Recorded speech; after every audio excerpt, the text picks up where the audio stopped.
Deixa eu só iniciar a gravação aqui.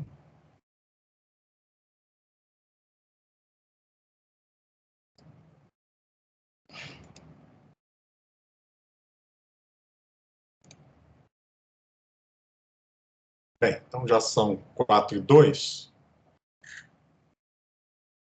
Conforme eu havia combinado com vocês, né, na aula anterior. Então, a ideia era usar um pouquinho do tempo atual, né, desta aula, em vez de deixar para o final, que a gente não estoure também o tempo, né, para que a gente converse sobre o trabalho de vocês, né, para que vocês consigam deixar bem claro, né, aquilo que vocês pretendem desenvolver na disciplina. Bem, então, João, eu já falei bastante, né, já sabe mais ou menos o que ele tem que fazer, não sei se ele evoluiu ou não, né, enfim. Mas vamos começar aí com o Clériston, né, enfim, você conseguiu evoluir, conseguiu imaginar o que você poderia realizar dentro da arquitetura que vocês têm lá disponível no laboratório, enfim, conseguiu ter uma ideia mais clara da definição do trabalho, tipo ferramenta que vai utilizar, como pretende fazer, enfim. Professor, boa tarde a todos. Eu tive acesso hoje mesmo, através do processo integrado aqui, eu tive que pedir diretamente lá o diretor, né, para ter acesso ao projeto, né, o PEI, né, completo aqui do nosso sistema fotovoltaico. Né, e eu só obtive essas informações agora há poucas horas. Então, o senhor havia solicitado um PowerPoint e acabou que não deu tempo de fazer. Mas sobre as informações, eu consigo levantar tópicos importantes para a definição aí do que dá para ser desenvolvido. É o seguinte, no projeto do nosso campus, o projeto é todo on-grid, né? Ou seja, não trabalha com baterias. Né? E isso aí, para mim, quebrou um pouco as pernas, né? Porque parte do processo que nós poderíamos estar utilizando aí através do Digital Twin era, né, fazer um monitoramento do banco de baterias, a questão de manutenção, fazer algumas medições. E já não temos isso. A parte boa é que já existe, né, o projeto, ele foi contemplado com o EasyLogger, que é justamente o dispositivo que faz a conversão do RS-485, né, para a linguagem TCP/IP, se eu não me engano. Eu tenho que terminar de ver toda a documentação, mas ele já faz essa conversão aí para uma linguagem de fácil acesso, né, e disponibiliza isso num sistema proprietário do fabricante dos inversores. O que eu pensei a princípio, né, eu acredito que pelo fato de não ter a questão das baterias, que eu estava meio focado nisso, talvez não dê para a gente desenvolver tanta coisa, mas desenvolver uma aplicação voltada a orímetros, uma aplicação voltada à manutenção das próprias placas, o ambiente onde o nosso campus é instalado é relativamente muito próximo a uma mineradora, e essa mineradora ela gera muito resíduo de pó e acaba sendo acumulado nas placas, o que pode vir a interferir na eficiência delas. Então eu tinha pensado algo desse tipo, né, voltado a isso, mas como eu havia dito, né, as informações ainda são bastante preliminares e eu tenho que, né, tentar desenvolver isso o mais rápido possível essa semana, senão eu já estou atacando um outro projeto que estou desenvolvendo junto com um aluno meu de graduação, no sistema de monitoramento de incêndio florestal. Né? Ele está querendo desenvolver essa aplicação aí, né, querendo trabalhar toda de forma remota, e caso essa parte da fotovoltaica não dê certo, né, desse monitoramento fotovoltaico não dê certo, eu estou pensando em atacar esse novo projeto com esse aluno aí. Tá? Esse é o status do meu levantamento, tá? da minha perspectiva com a disciplina. Com relação à planta, né, você tem que efetivamente descobrir se você vai ter acesso de fato à planta, né? Ou seja, como é que você faz para ter acesso à planta fisicamente, né? Ou seja, vai estar instalada em algum local aí, espero que você tenha acesso, e como que você vai obter os dados, né, usando os protocolos de comunicação disponíveis pela planta. Então, isso aí é o primeiro questão que você tem que responder, né? Já que você falou que existe, né, alguma coisa de monitoramento ou de supervisão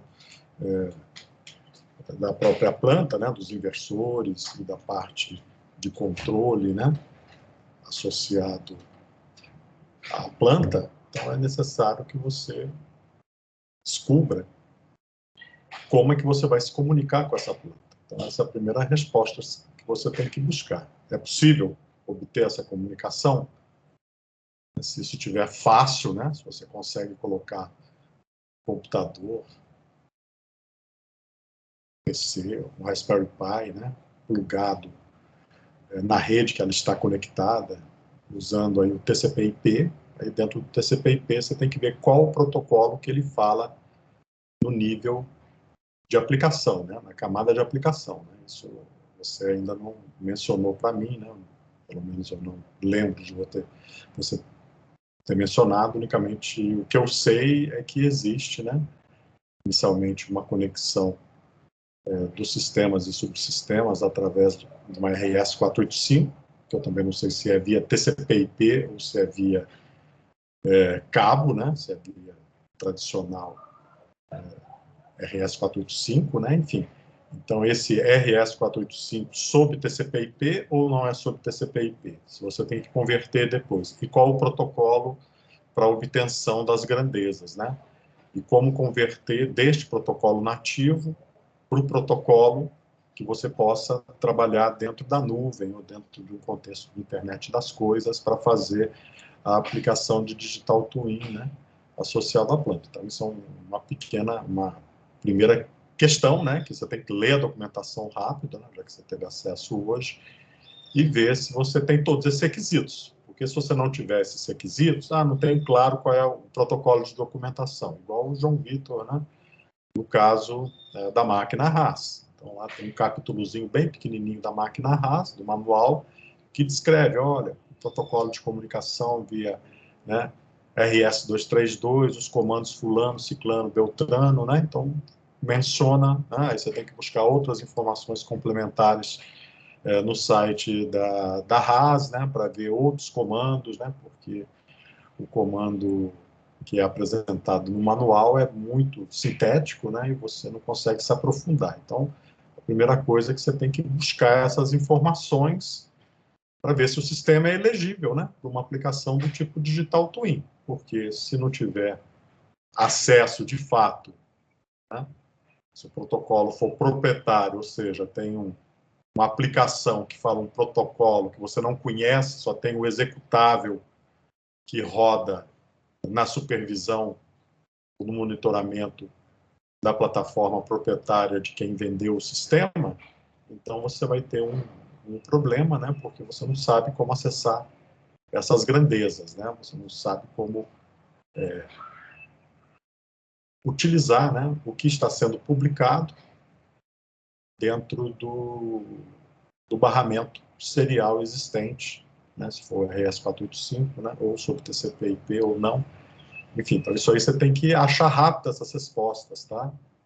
E com relação a uma outra aplicação, né, aí eu não quero forçar ninguém a fazer uma aplicação que não esteja confortável, né?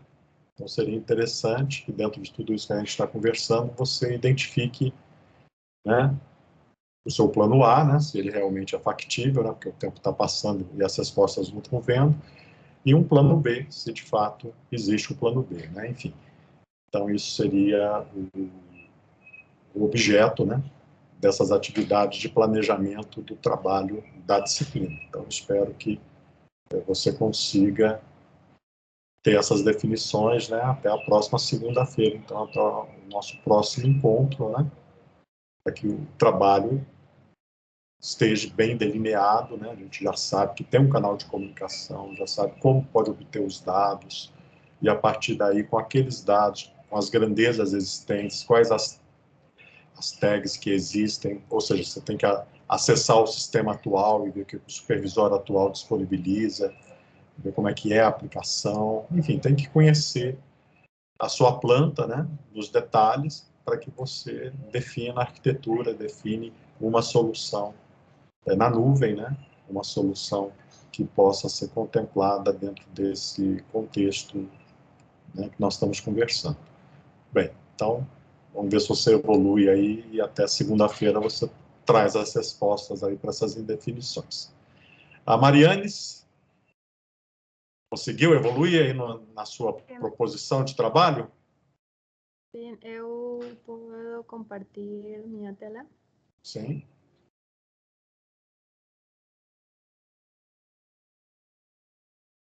Vou desativar minha câmera aqui, tá?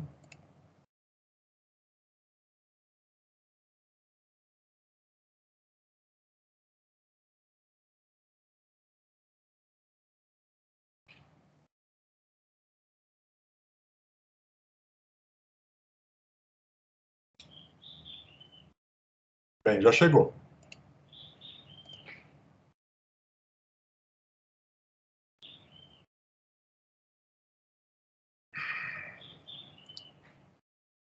¿Ya están viendo?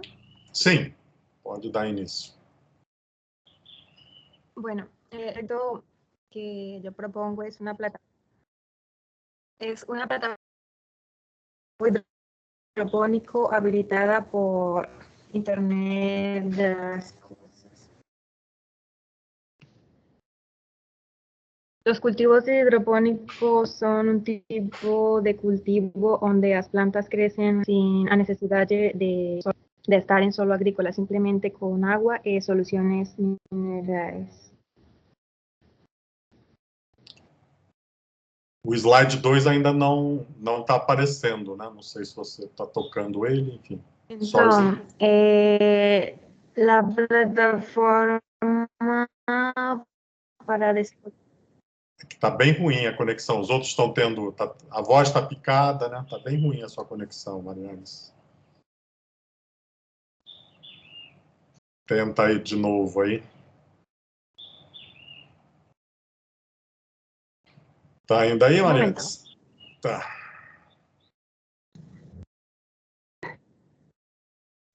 Sí, ahí pueden ver. Sim.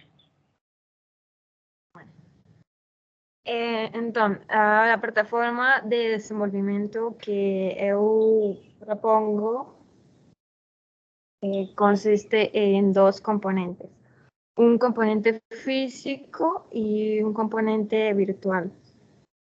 En el componente físico estaría las plantas que voy a monitorear. En este caso voy a monitorear dos variables y pues, otras. Inicialmente el pH o humedad y la temperatura. Estos datos los voy a mandar a una placa de Arduino, que no va a ser un Arduino común y corriente, sino un Arduino ESP32, porque este incluye Wi-Fi. Entonces no tendría que adquirir un componente adicional. Ya lo trae incluido. Aparte de monitorear, también pienso controlar mediante el Arduino la bomba, esta bomba que sería la que controla el flujo de los nutrientes y del agua a las plantas. Bueno, entonces el componente virtual está también dividido en dos partes, una parte local y una parte cloud. Entonces, en la parte local tengo un servidor y un cliente. El servidor, en este caso, va a ser mi computador. Entonces, yo pienso enviar los datos que están almacenados en el Arduino a través de un protocolo MQTT al servidor. Este servidor y el cliente usuario yo los voy a gestionar usando Node-RED, ya que creo que es más sencillo que ponerme a programar todo desde cero. Cuando ya tenga los datos en el servidor web, los voy a enviar a la nube. En este caso, tengo pensado almacenarlos en un banco de datos que puede ser IBM Cloud o MongoDB Atlas. Estos dos los he considerado porque son los que más conozco, pero bueno, no descarto usar otros. Bueno, el objetivo no es solamente almacenar los datos, sino que también cuando ya tenga una cantidad suficiente, amplia de datos, los voy a enviar a una plataforma de inteligencia artificial para analizarlos. Esa plataforma podría ser TensorFlow o IBM Watson. Para estos datos los voy a analizar con el objetivo de retroalimentar el proceso de control de la llave. Y bueno, básicamente es eso lo que he definido hasta ahora. Yo no tengo mucho conocimiento de electrónica, pero estoy pesquisando qué ferramentas puedo utilizar. Sim, é uma questão, né? Tá ouvindo, né? Bem, quando você fala que vai trabalhar na nuvem com o IBM Watson, ou TensorFlow, ou uma outra abordagem de aprendizagem profunda, enfim, mas que dado que você vai processar na nuvem, né? É temperatura e pH? Sim. Você... Inicialmente tengo considerado analizar esos dos variables. Sim, mas o que você vai fazer, por exemplo, não, TensorFlow aí, o que você pretende fazer com esses dados, por exemplo, quando você mencionar, eu vou trabalhar com temperatura e umidade. O que você vai fazer exatamente com essas grandezas? Elas vão ser utilizadas para fazer que tipo de análise, que tipo de tomada de decisão? Você conhece, existe um modelo, né? Que você vai prever alguma coisa, já que você não tem uma informação sobre a planta em si, sobre a qualidade, não sei se, como eu já te mencionei anteriormente, não sei se seria uma imagem, não sei o que poderia ser utilizado, né, para avaliar alguma característica da planta. Para controlar el flujo de nutrientes de la planta y también del agua, para saber si la cantidad que se le está suministrando es la adecuada o si se puede disminuir y optimizar recursos. Sim, entendo, mas para fazer isso, qual informação, vamos supor que você crie um modelo matemático, tá, que relacione uma saída, né, com uma série de entradas que tem uma correlação com essa saída. O que eu estou te perguntando, qual é a saída, né? O que você vai utilizar, né, nesta saída, né? Você colocou uma válvula ali, vai atuar na válvula, né, mas essa válvula vai ter que tipo de análise, né, para você aumentar ou diminuir a quantidade de nutrientes, já que você não está vendo a planta em si, né? Como é que você vai avaliar a saúde da planta sem ver a planta? Sim, entendo. Entendeu? Sim, eu não definido isso. Tenho que pesquisar.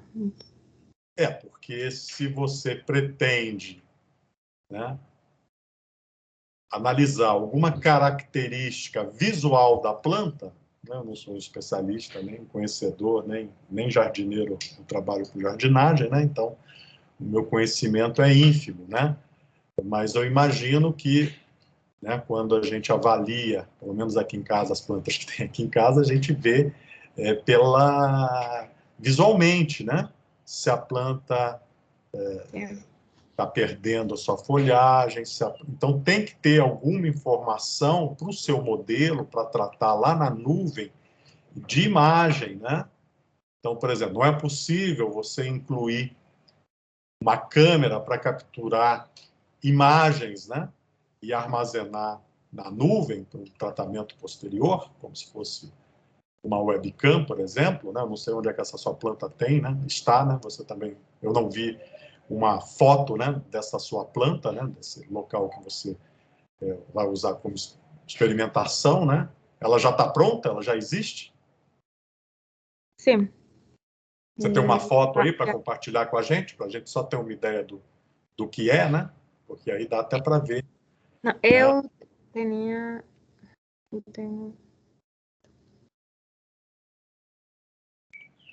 Porque pelas grandezas, temperatura, né, e umidade, né, que você está monitorando, mais a parte de atuação, fica muito difícil você fazer uma análise visando, né, uma otimização associada à qualidade da planta. Como é que você vai saber se ela precisa de mais ou de menos nutrientes? Se ela precisa receber mais ou menos umidade?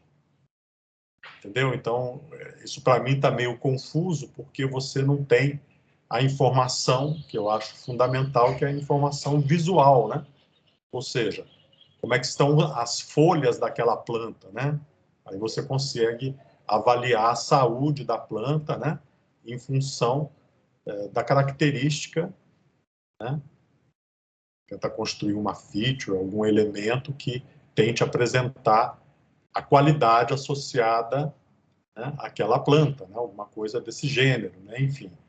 Então, eu acho que seria interessante complementar isso, né? Acho que o Clériston quer falar alguma coisa. Diga, Clériston.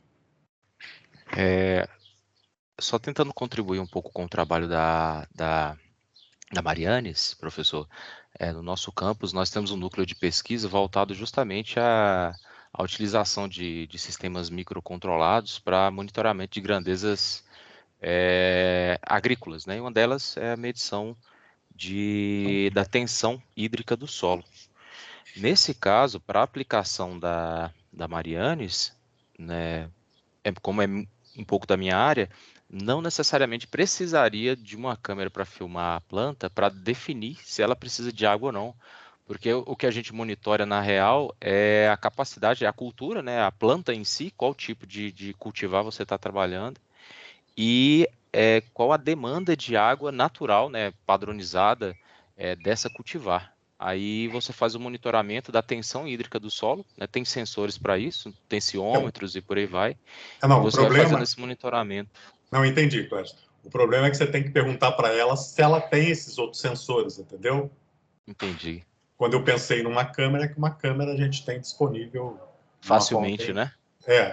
Um sensor específico, aí só perguntando para ela, por isso que eu perguntei com relação às grandezas, né, o que ela vai monitorar, porque eu entendo que temperatura e umidade, né, não vai permitir, né, uma análise associada a uma análise preditiva, associada à possível saúde, a um diagnóstico, né, de alguma doença que a planta esteja sujeita. Como a parte visual é mais trivial, né, é mais, né, simples de se obter, então eu pensei na questão visual, né, mas pode ser um outro sensor, né? Sim, é uma saída. O Maria, visual é uma saída, de fato. Mariane, você tem o sensor aí levantado pelo Clériston? Qual é o nome do sensor mesmo, Clériston? Aqui no Brasil, a gente conhece ele como tensiômetro, né? Ele mede a tensão hídrica do solo. Você conhece esse? Consegue me compreender, Marianes? Sim, eu não tenho nenhum sensor. Existe também um outro, só que eu não vou lembrar o nome agora, que trabalha muito com a plataforma de Arduino, né? Que ele faz essa medição de umidade de 5 a 10 centímetros de profundidade. É um módulo que já vem pronto. Fica aí só a questão, só a critério de informação, caso, né, você queira adquirir para poder fazer o seu trabalho. Bom, é só uma contribuição mesmo, professor. Não. Isso aí, cada um tem um entendimento mais profundo. O meu é bem superficial, né? Mas no sentido de contribuir com o trabalho, eu acho que tem que ter mais alguma grandeza monitorada, né? Para virar uma feature que possa fazer uma análise preditiva de alguma coisa, né?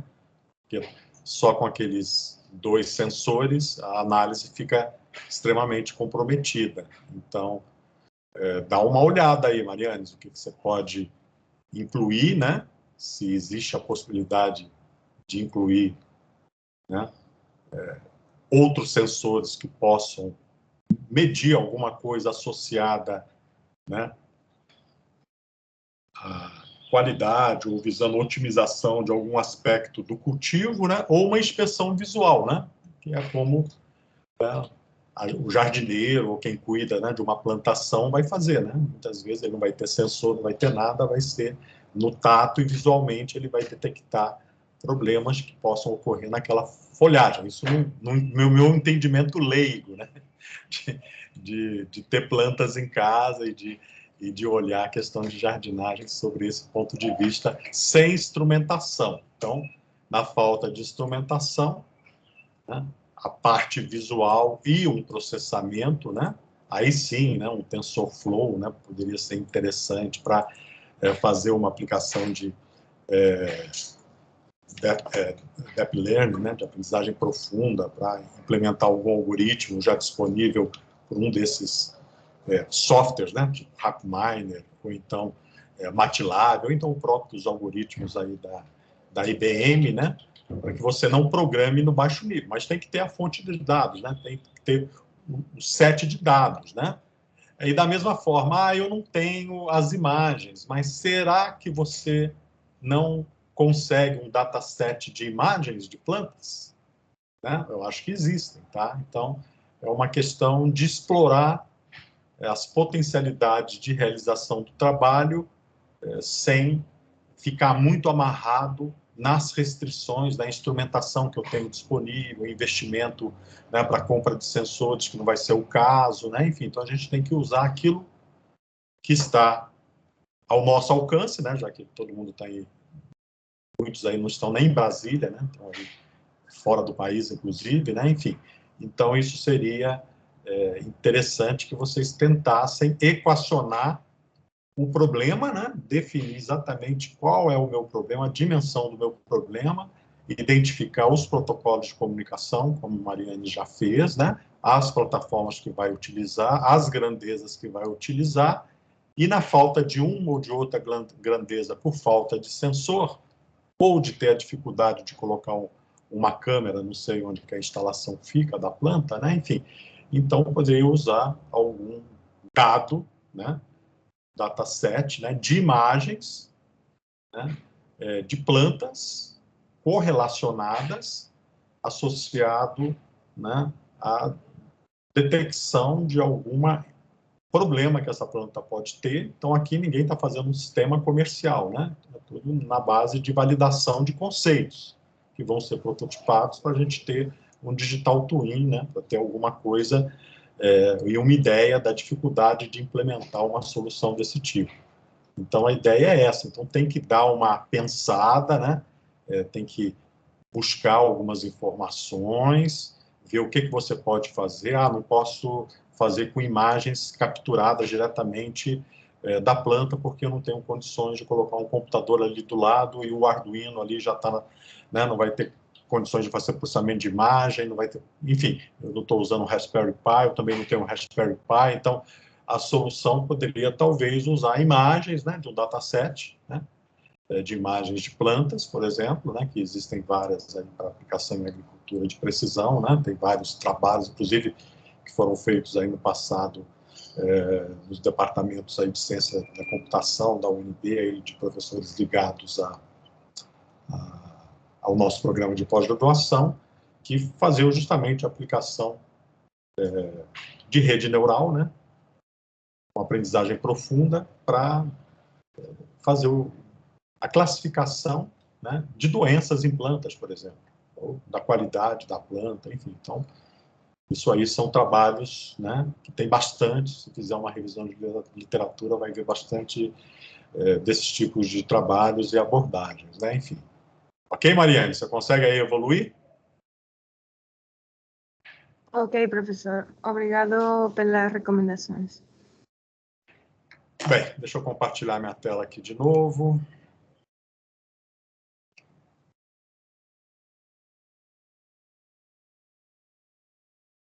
Bem, o João saiu, né? Não sei onde é que ele foi, né? Deixa eu ver aqui. Bem,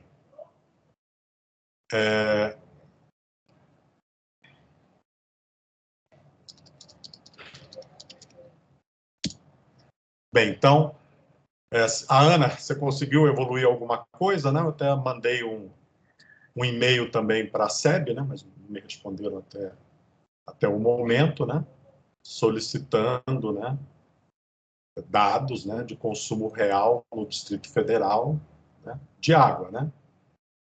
De água não, desculpa, de energia. Mas da mesma forma, né, a gente pode tentar fazer uma pesquisa e arrumar um conjunto desses dados que não necessita ser apenas do Distrito Federal, né? Pode ser de outra localidade também, né? Então, eu te pergunto, você tentou buscar esses dados? Não, ainda não. Não fiz uma busca completa ainda não, só mesmo nesses sites mesmo da SEB, dessas coisas daqui do DF, mas não achei nada. Aqui só tinha da CAESB, né? Aqueles que você identificou, e a SEB não disponibiliza esse tipo de dados. A ANEEL talvez pudesse fazer uma consulta à ANEEL, né? Já que tem essa questão de transparência, talvez eles disponibilizem esses dados escondidos lá no site deles, em alguma posição, né? Enfim, então, ainda mais agora que nós estamos aí nesse momento de, né, a gente vai entrar aí, provavelmente, um racionamento bem apertado aí em termos de energia, né? Então, se as chuvas não reaparecerem nos reservatórios, né? Até novembro, né, nós vamos ter apagão, né? Como tivemos aí em 2001, né? No governo Fernando Henrique, aí que tiveram que fazer todo um programa de redução de consumo, limitar o consumo por residência, enfim. Então, como esse governo não está fazendo nada por uma série de questões aí políticas, né? A natureza vai provocar o governo a tomar uma atitude mais à frente, né? Então, não adianta ficar a cada mês aumentando a tarifa de energia, porque a gente vai continuar gastando energia, vamos pagar mais, né? O consumo não vai cair, né? Se não tiver uma ação forçada, e se for um contexto das pessoas aderirem, né? Enfim, então é um momento propício, né? Talvez para contactar essas empresas, né? Ver alguém que possa disponibilizar essas informações, porque tem tudo a ver, né? Então, toda essa parte de racionamento consumo, né? Então, nossos grandes ministros aí recomendam só ficar 15 minutos no chuveiro. Né? Não é exatamente assim, né? Então, a restrição, né, é muito mais, né, aprofundada do que isso, né? Como a economia está em recessão, né? O PIB está bem pequenininho, né? A gente está nessa condição, né, com atividade econômica fraca, né? Então, se a atividade econômica, né, der uma retomada, aí vai ter menos energia ainda, né? Enfim, então é um problema, né, que realmente, em função da falta de energia nos reservatórios, né, vai ter que ter um gerenciamento, né? E esse consumo, né, da análise comportamental do cliente final, né, ou seja, da internet de comportamento, né, o próprio usuário final tem acesso aos dados, né, do seu consumo diário, né, semanal, mensal, ele mesmo faz as medições, e o próprio sistema pode fazer essas recomendações, né? Então, você pode pensar, dentro dessa análise comportamental, em função dos consumos, né, simulados que você pode gerar, você pode também identificar, por exemplo, ações, né, que vão nortear uma boa recomendação de uso racional de energia, que era um dos objetivos que eu tinha traçado anteriormente lá no contexto do seu mestrado, né? Então, tem uma série de dados, né, que nós podemos utilizar, que a gente pode estimar, né, o consumo da residência em função dos seus eletrodomésticos, né, de como a energia é utilizada dentro da residência, enfim. Então, um aplicativo, né, o desenvolvimento desse sistema dentro desse contexto, né, eu acho que vai justamente bem aderente, né, às atividades aí que vocês, né, que você pode desenvolver no futuro, né, como uma aplicação, né, de fato, né, para o usuário final, né. Então, aqui na disciplina é um exercício, né, tentar modelar, identificar esse framework conceitual de internet do comportamento, visando o uso racional de energia, e futuramente, né, mais à frente, fazer uma pequena implementação e validação usando esses dados simulados, tá? E no futuro desenvolver de fato uma coisa que possa ficar mais próximo de um produto, né, para chegar ao consumidor final, né? Então, eu acho que se você caminhar bem aqui na disciplina para criar esse modelo em cima dos dados simulados, né, você vai dar um bom passo aí na sua dissertação de mestrado. Tá? Vai ser um bom caminho aí que você vai traçar, né, e vai evoluir bastante, né, dentro deste momento, né, que a gente está vivendo aí, porque talvez as empresas fiquem mais propensas, né, a adotarem soluções, né, como essas aí que a gente está tentando desenvolver, né, associado a conceitos de internet das coisas, de digital twin, de análise preditiva, ok? Bem, então vamos continuar buscando esses dados, né, mas tem que dar uma busca aí, né, em outras empresas, né, e consultar a ANEEL, né, ver qual é um contato, né, canal de comunicação dentro da ANEEL para obter esses dados, né, porque como a ANEEL é uma instituição, né, que tem que cumprir algumas regras de transparência, você pode até solicitar, né, através do canal de comunicação da ANEEL, né, usando a lei da transparência, a informação que deveria ser pública, né? É pública, né? Isso aí é um tipo da informação que deveria ser domínio público, você não está identificando os dados do usuário, sim dados estatísticos de uma determinada região, de uma determinada bairros ou regiões administrativas, no caso do Distrito Federal, para balizarem aí o seu estudo. Então, se você buscar essas informações, a ANEEL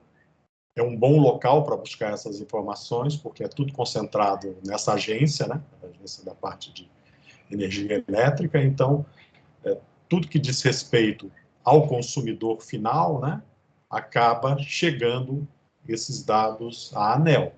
Então, seria um bom canal. Se isso não tiver, porque o site da ANEEL é muito rico, tem muita coisa, né, disponível, né?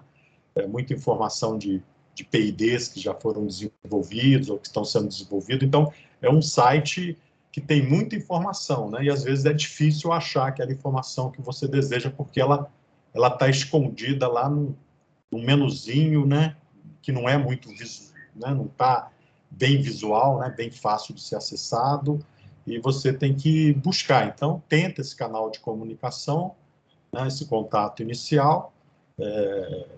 E se eles falarem, não podemos disponibilizar, aí você, né, pode alegar a lei de informação, aí é tudo digital, né, você pode fazer a sua requisição, né, o seu pedido, né, diretamente via site, né, e eles têm lá X dias, né, para te responder. Também não pode esperar muito, né, porque eles podem ter que responder em 30 dias, né. Então, eu já fiz aí solicitações de informações que normalmente não gostam de divulgar, né, aí você tem que usar a lei de acesso à informação para dar transparência, publicidade àquele dado que não está sob sigilo, né? Obviamente, se o dado estiver sob sigilo, né, com algum tipo de alegação, que não é o caso de informação de consumo de energia, né? Enfim, você consegue obter isso. Então, mas tem que ver se você abre esses canais essa semana, Ana, ok?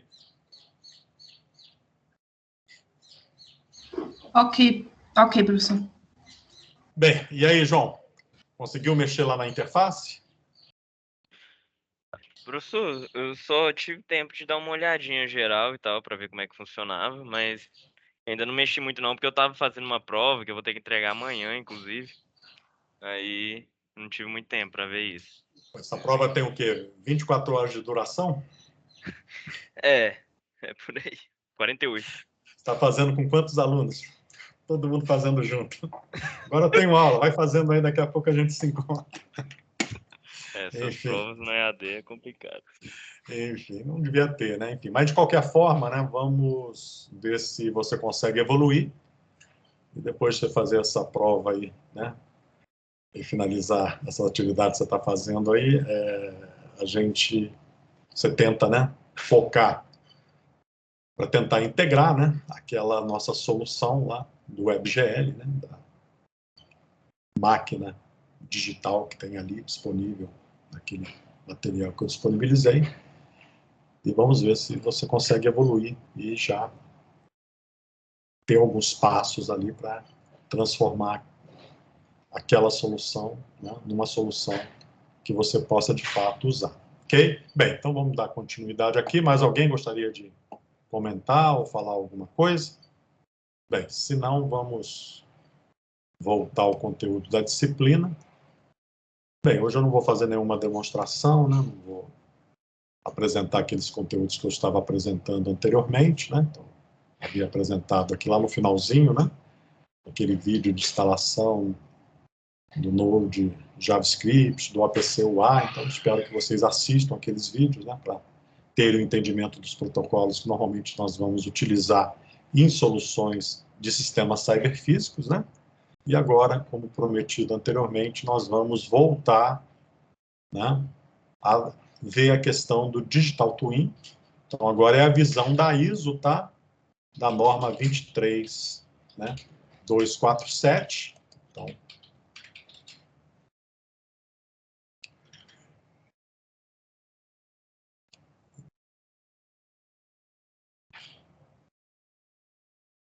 tem vários materiais que eu estou disponibilizando aqui para vocês, né? Aí vamos explorar alguns desses materiais, não todos, tá?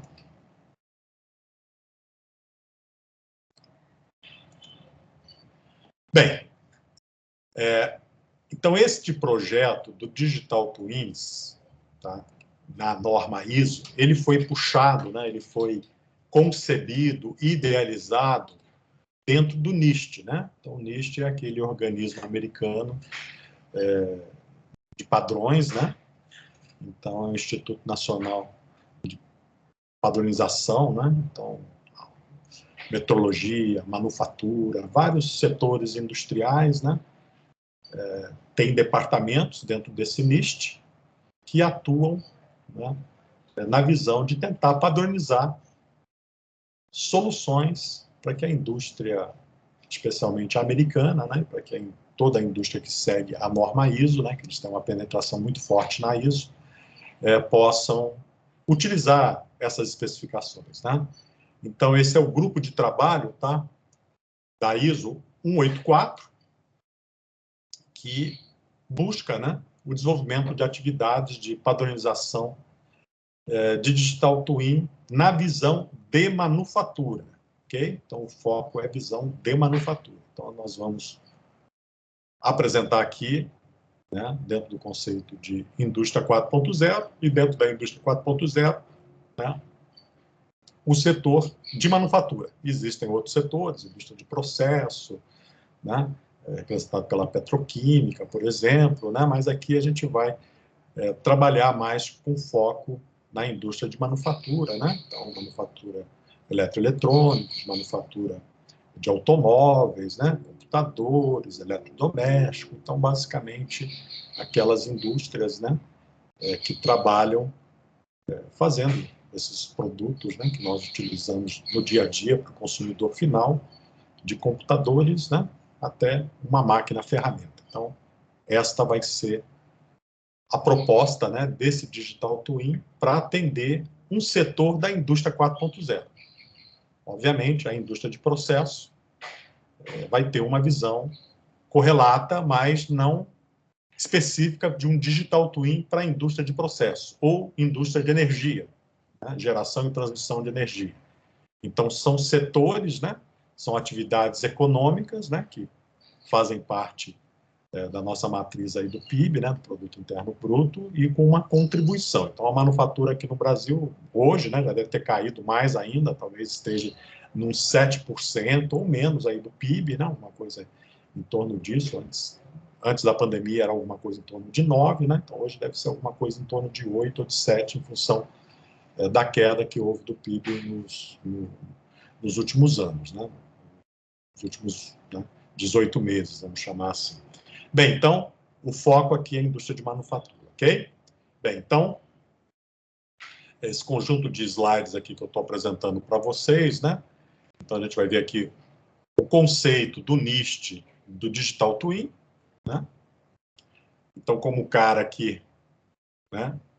É um outro Lee, né? O primeiro nome dele aqui, Yong-Jae Lee, né? Sei lá como é que eles falam isso aqui, né? Mas é um outro Lee, né? Enfim, tá como se fosse um Silva, né? Tem vários Lees aí, sobrenome bem comum, né? Nesses países, né? Bem, então ele vai apresentar alguns exemplos de Digital Twin, né? Na visão da Coreia do Sul, né? A sigla, né?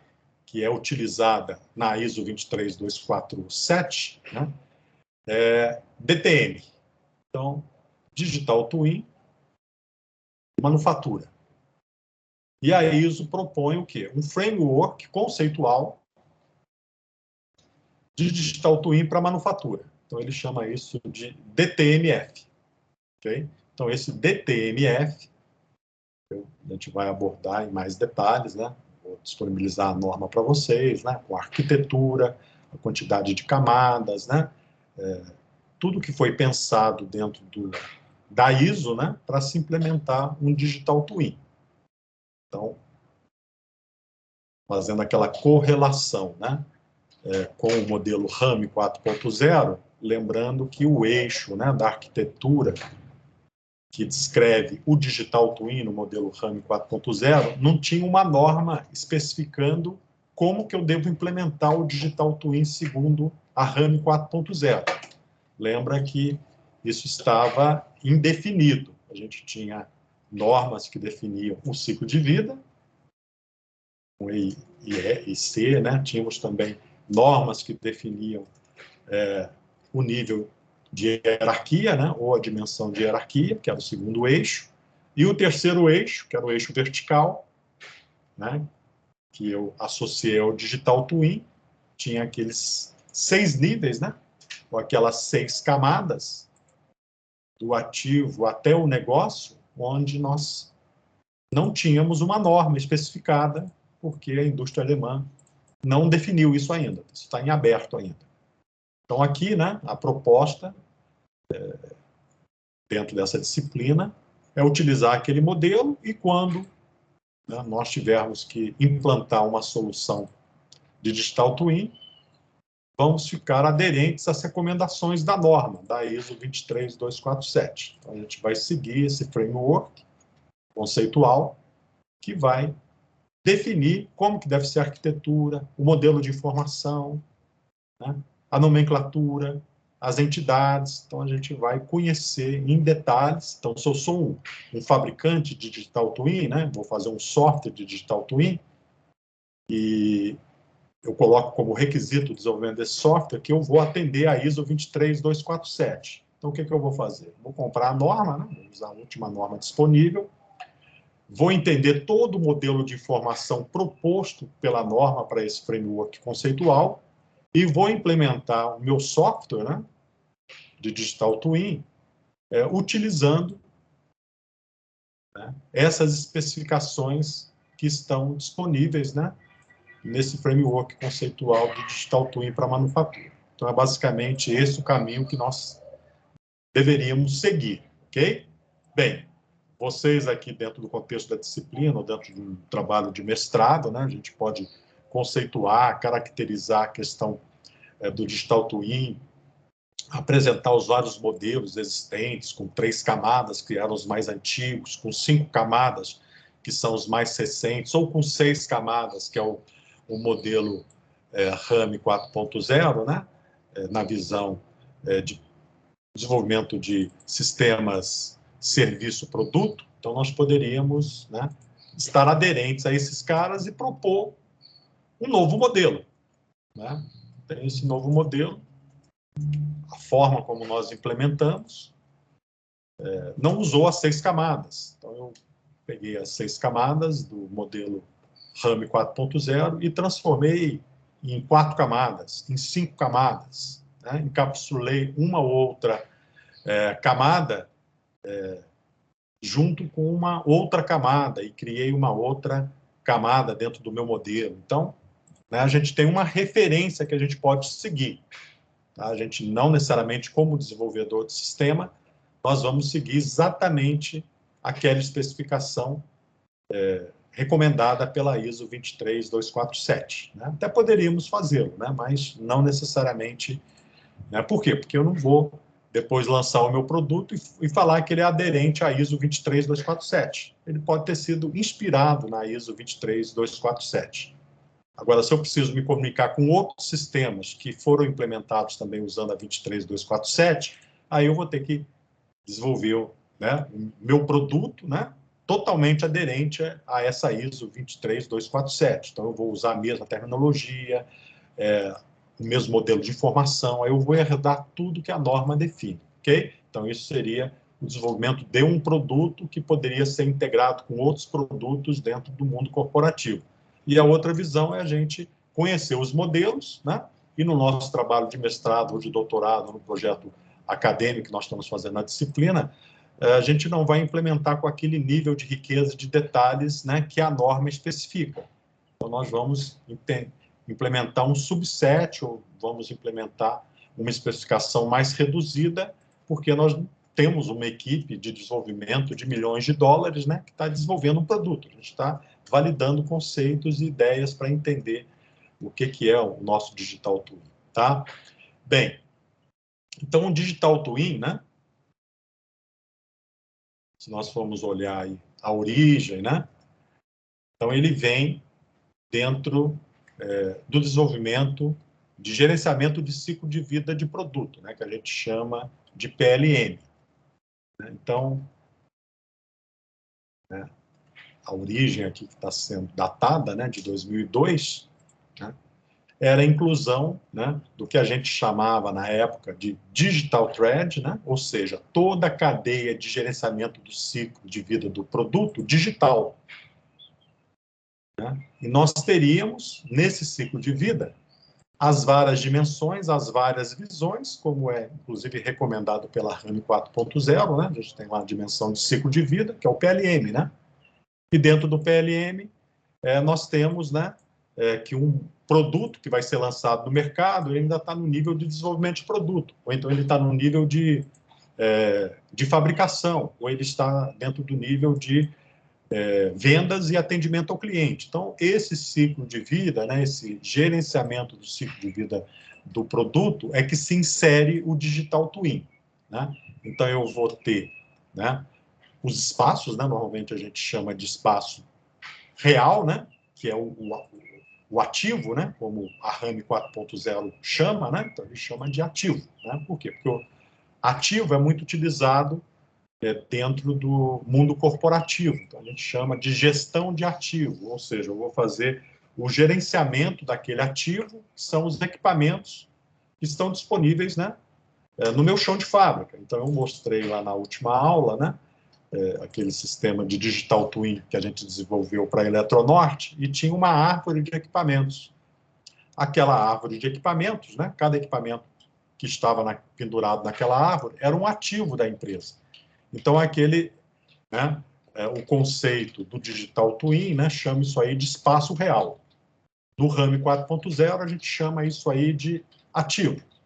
Ok? Então, tem uma área específica, né, de gestão de ativos, de como fazer a gestão deste ativo dentro, né, da empresa, dentro do ciclo de vida dessa empresa, ok? Desse produto dentro da empresa, né? Bem, então esse é o espaço real, ok? Eu vou criar o espaço virtual, ok? Então, vamos ter aqui o espaço virtual, né? Então, temos o carro real aqui, temos a máquina-ferramenta real, né? Que está lá no chão de fábrica do nosso laboratório, né? A Mini1000, e aqui eu tenho um espaço virtual, um modelo em 3D, que vai estar representado dentro de um software de PLM, né? Então, vamos pegar vários softwares aí, né? Por exemplo, Siemens NX. Então, o Siemens NX é um software de PLM. Então, você tem todo o gerenciamento do ciclo de vida do produto dentro deste software.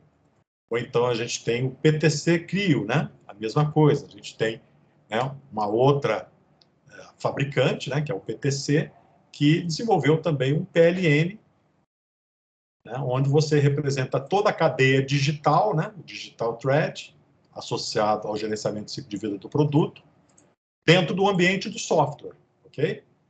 Bem, ou então podemos fazer aqui, como nós estamos fazendo aqui na disciplina no trabalho do João, utilizando aí um digital twin, né, um gêmeo digital, né, um espaço virtual de um modelo WebGL da máquina.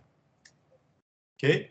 Então, eu tenho o espaço real e o espaço virtual. Então, esses dois caras. Né?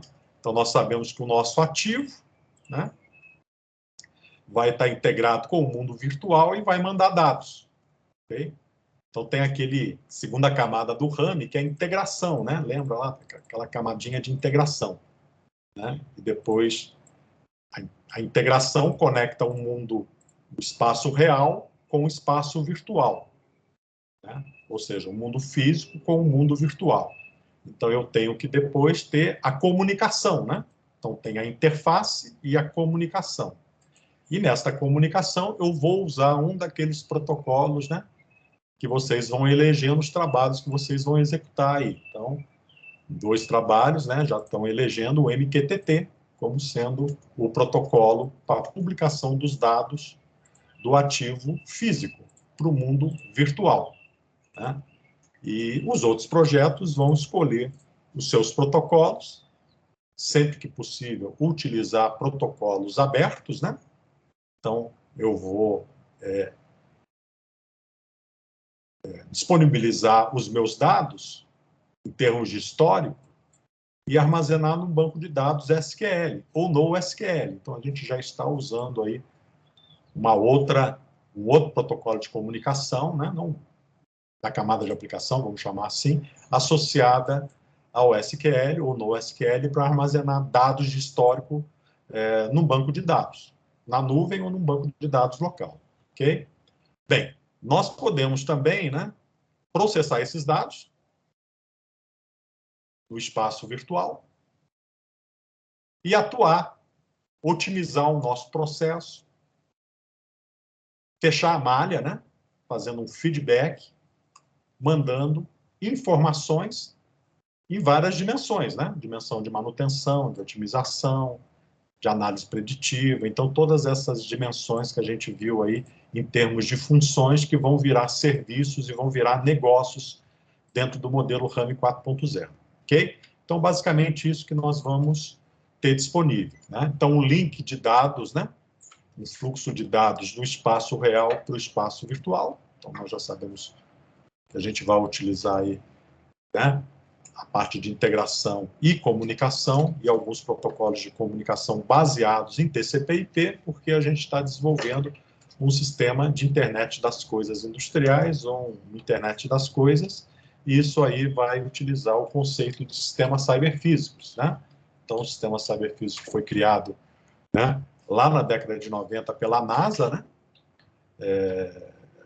Nós temos agora o uso desses sistemas, né? E uma forma de implementar um sistema cyberfísico é usando o conceito de digital twin. Então, na manufatura, a gente vai implementar, né, a solução de sistema cyberfísico usando um modelo, né, normalizado, né, pela ISO ou pela RAM 4.0 de digital twin. Bem, então, o link de informação e os fluxos de processo do espaço virtual e real. Então, vou obter esses dados, vou processar esses dados, vou transformar esses dados em informação e vou otimizar, ou vou predizer, ou vou fazer manutenção preditiva, ou vou fazer estimativa de vida remanescente dos meus ativos, né, que são componentes desse automóvel.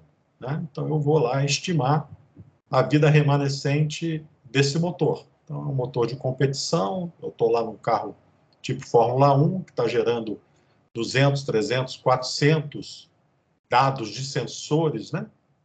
E esses dados sensores, né, vão para o espaço virtual, e aqui você tem aqui 20, 30, 40 engenheiros, né, na própria corrida, ou conectado dentro da empresa, né?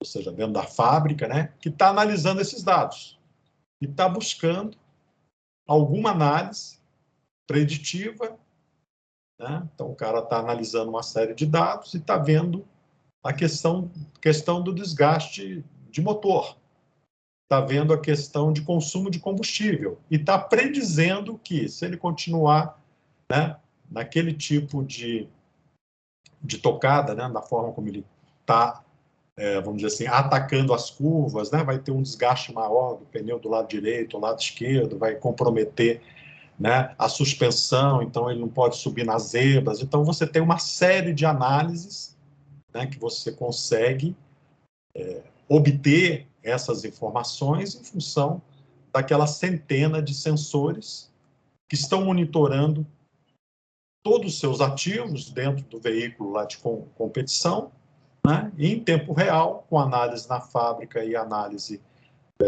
dentro do próprio box, né, você está realimentando essas informações. Então, está mandando o piloto mudar a performance do motor. Então, manda o cara chavear, chaveia nível 5 aí, né, para usar, né, menos potência do motor, porque se continuar usando com a potência que você está usando atualmente, você vai ter algum comprometimento de algum sistema. Então, você tem todas essas análises, né? Então, o mundo da Fórmula 1 é pioneiro na telemetria, né? Quando a Fórmula 1 era, por exemplo, analógica, né? Na década de 80, né? Enfim, então era totalmente analógico, não tinha telemetria, né? E depois é que começou, né, a ter suspensão ativa, começou a ter telemetria, começou a ter análise de dados no box, né? E essa visão, né, começou a ficar preponderante, ou seja, pega os dados e vamos analisar esses dados para otimizar o nosso processo, para utilizar o nosso espaço real, nossos ativos. Então, a ideia básica é essa, tá? Dentro da visão do PLM. Por isso que lá no RAM 4.0, a gente tem aquela dimensão importante do PLM, né? Do gerenciamento do ciclo de vida do produto. Por quê? Porque o Digital Twin pode ocorrer em qualquer fase do ciclo de vida do produto. Então, em cada uma daquelas fases, eu vou ter, né, uma dimensão de PLM. Então, de PLM, de Digital Twin. Então, o Digital Twin ali vai ter uma ação associada à otimização do projeto, né? Então, eu estou fazendo o projeto, às vezes eu tenho que prototipar, né, virtualmente, testar, depois construir, obter dados, né? Em vez de ficar construindo direto, eu faço o protótipo virtual, testo virtualmente com os meus modelos matemáticos, né, que são bem próximos do modelo real, e a partir disso aí eu seto uma série de especificações de projeto. Construo o componente real, testo novamente, e tudo isso eu estou fazendo dentro de um contexto, né, de desenvolvimento de produto. Eu não tenho o produto ainda. O produto ainda não está no mercado, ainda não estou obtendo os dados diretamente daquele produto que está na mão do consumidor final. Ele está na fase de desenvolvimento de produto. Só que agora ele saiu de uma visão 100% virtual, foi para uma visão real, ou seja, construir aquele modelo virtual, né, que eu desenvolvi aqui na parte de CAD, de CAE, né, de projeto engenharia auxiliada por computador, né, usando aí vários recursos de realidade aumentada, caverna digital. Então, cada empresa faz isso de uma forma, né? Então, as empresas que têm mais recursos, por exemplo, você pega uma Embraer, ela tem uma caverna digital, né? Então, antes dela fazer toda a disposição de assentos na aeronave real, né, ela vai criar um mundo virtual, né, 3D, 4D, enfim, aí depende da quantidade de graus de liberdade que eu coloco na minha caverna digital, e agora o usuário vai navegar dentro daquela caverna, né? Vai ter a possibilidade de sentar na cadeira virtual, de sentir os espaços, né, de navegar dentro daquela aeronave para ver se os espaços, né, que foram definidos, se a área de circulação, se todos aqueles aspectos estão bem dimensionados. Estando bem dimensionado, ele valida e constrói, né? Constrói, né, o espaço real, ok? Aí vai lá, agora faz novos ensaios e vê se realmente o espaço virtual idealizado, né, realmente gerou as informações necessárias para a construção de um bom espaço real. Bem, então isso aqui são considerações básicas, né, que a gente tem que ter da questão do Digital Twin. Então, Digital Twin depende da fase que nós estamos no gerenciamento do ciclo de vida do produto, né, que eu estou chamando aqui de Digital Thread. Então, esse Digital Thread, né, onde eu estou em termos de fases do ciclo de vida do produto, é muito importante. Bem, aqui ele faz uma pequena evolução do Digital Twin, né? Bem, então, as tecnologias, né, que nós temos atualmente, né, então é recente, né? Então, machine learning, né, todas essas tecnologias de inteligência artificial começaram a ficar populares, né, em 2017, ok? Então, a partir de 2017, esses conceitos, né, que nós estamos utilizando atualmente na disciplina, onde nós temos toda a informação disponível na nuvem, né, privada, compartilhada, né, ou uma nuvem criada pelo próprio fabricante, né, esta nuvem vai conter os dados e esses dados vão ser utilizados para fazer aprendizagem de máquina, ok? Bem, então, em 2017, realidade misturada, né, visualização e interação. Então, aqui, toda a questão associada a criar ambiente de realidade aumentada, realidade virtual, cavernas digitais. Então, tudo isso começou a ganhar uma grande dimensão, porque não tem mais sentido nós desenvolvermos um produto, né, diretamente para o espaço real. Então, a gente vai fazer o desenvolvimento do produto para o espaço virtual e temos que ter condições de interagir, né, dentro de um mundo virtual, né? Não é a programação da nossa tela de computador aqui, né? Tem que ter soluções mais avançadas, né, para interagir dentro do mundo digital, um mundo 3D, né, para que a gente realmente consiga interagir com o produto, entrar dentro do produto, sentir o produto. Então, para fazer isso, a gente precisa, né, de sistemas. Eu já tentei fazer há muitos anos atrás um projeto via FINEP que a FT apoiou, né, que é uma caverna digital que a gente ia fazer na FT, mas, infelizmente, a UNB não priorizou o projeto e mandou 12 projetos para a FINEP, né, para buscar para ser eleito dentro da FINEP, né? Se a UNB não conseguiu nem eleger a sua prioridade, né? Então, como ela não quis, por questão política, priorizar a caverna digital, ela mandou todas as propostas que todos os departamentos aí, faculdades, unidades da UNB submeteram. Então, acho que foram de 12, eles selecionaram 5 ou 4 e mandaram para a FINEP. Infelizmente, não priorizaram nenhum dos projetos da UNB naquela oportunidade, porque a UNB também não priorizou, né? Queria que os 4 fossem contratados e, obviamente, não tem dinheiro para todo mundo. Bem, então, se nós olharmos aqui onde nós estamos, né, na data atual, né, enfim, daqui para frente, né, então, temos aqui o uso intensivo, né, de inteligência artificial, né. Bem, então, em 2002, aqui, nós temos aqui um espelhamento, né, de informação do espaço físico e do espaço digital, né, usado principalmente durante pesquisa e desenvolvimento, análise e modelagem, né? Depois otimização de projeto, então criação de modelos 3D, né? Impressão 3D, né? Então, quando as impressoras 3D começaram a ficar populares, né? Principalmente aí as FDM, onde tiveram um barateamento de custo muito alto, você começou, né, a ter um mundo digital, né, em desenvolvimento de produto. Agora você prototipava rapidamente usando aqui uma impressora 3D. Então, essas impressoras 3D, toda a tecnologia de impressão 3D, FDM, estereolitografia, né, e todas as outras tecnologias, sintetização a laser, né, todas as tecnologias que nós temos, isso permite realmente, né, um ganho de produtividade muito alto no desenvolvimento de produto, porque nós fabricamos, né, e validamos conceitualmente aquele produto, aquele nosso protótipo, né, de uma forma muito rápida. Então, muitas vezes você modela virtualmente, dentro de uma caverna digital, né? Está perfeito digitalmente, mas nós precisamos sentir o produto, né? Nós precisamos entrar dentro do produto. Então, você tem que prototipá-lo, né? De fato, né? Um modelo físico, mesmo que não seja funcional, né? Só seja de modelo de geometria, né? Sem funcionalidade nenhuma, para você ver se realmente ele, né, cumpre todas as funcionalidades associadas ao designer, né? A questão das dimensões, questão dos acessos, né? Do contato, né? Da interação com o usuário. Então, tudo isso é necessário ter um modelo físico, né?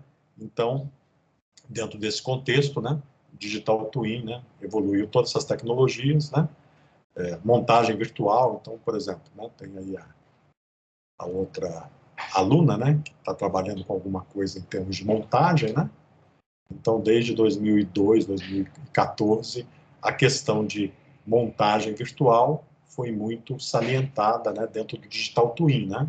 Então, nós temos aqui várias soluções de montagem virtual, né, softwares, né, concebidos especificamente para trabalhar com a parte de montagem, para que a gente consiga, né, de fato, né, entender o produto e a sua montagem, né? Enfim, então todos esses aspectos, né, fazem parte da nossa visão de Digital Twin.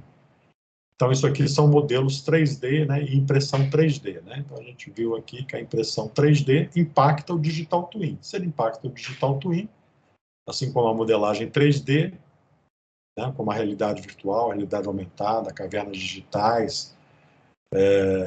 Então, todos esses aspectos, né, impactam a indústria 4.0. Por quê? Porque nós utilizamos essas tecnologias em alguma fase do nosso gerenciamento de ciclo de vida de produto. Então, se eu estou lá desenvolvendo o produto, eu vou usar muita prototipagem. Por quê? Porque com a prototipagem, né, em vez de demorar semanas ou dias, né, para fabricar uma peça, que eu só tenho que ver o design dela, né, a geometria dela, o contato com ela, eu faço isso em poucas horas. Né? Então, a prototipagem rápida, a impressão 3D, né, é fundamental dentro desse contexto. Né? Bem, depois aqui tem uma conexão do mundo virtual com o mundo físico. Então, aqui, ó, as datas aqui, 2014, 2015, começa a aparecer o conceito de indústria 4.0. Internet das coisas começa a ficar forte. Né? Então, aqui a gente tem toda a questão da conexão do mundo virtual com o mundo físico e usando toda a questão do TCP/IP, usando computação aérea, computação na nuvem, né? Utilização de sensores de localização, RFID, por exemplo, né? Projeto avançado para o ciclo de manufatura. Então, todos esses aspectos estão contribuindo dentro dessa visão, né? Desta época aqui, do início, né? Onde o conceito da indústria 4.0 começou a se difundir aí pelo mundo, né? Através daquele documento, né, de 2013, né? Final de 2012, 2013, do Caltech, né? Lá da Alemanha. Okay? E aqui, finalmente, a inclusão de todas essas plataformas na nuvem, né, com o uso intensivo de aprendizagem de máquina. Okay? Então, a Google foi uma das pioneiras, né, em aprendizagem de máquina, né, em todo o serviço que ela presta para a gente. Né? Antes, as empresas, né, não davam a devida atenção para esse tipo, né, de aplicações. Né? E com o Google, né, os mecanismos de pesquisa, os e-mails, detecção de spam, todas essas tecnologias, né, que foram desenvolvidas pelo Google, isso aí começou a impactar de forma significativa, né, o desenvolvimento de Digital Twin, né, usando aqui técnicas de inteligência artificial para buscar otimização de projeto, análise preditiva, manutenção preditiva, associada ao ciclo de vida do produto. Okay? Então, é importante que a gente entenda isso. Bem, então, extensões do Digital Twin, né? Então, a gente está falando da norma, é a manufatura, mas o Digital Twin, né, que é o espelhamento e a virtualização de um mundo real, né? Então, a gente pode ter Smart City, né? Gerenciamento de energia. Então, por exemplo, o que a Ana está fazendo, a gente pode situar dentro do conceito de gerenciamento de energia, né?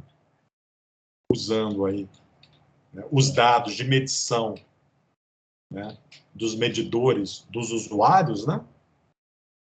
E com esses dados, vai para a nuvem e a gente vai fazer algum tipo de tratamento com esses dados. Então, isso é um digital twin também. Só que não é aplicado para o mundo da manufatura. É aplicado, né, dentro do contexto Smart Grid, né, Smart Meters, enfim.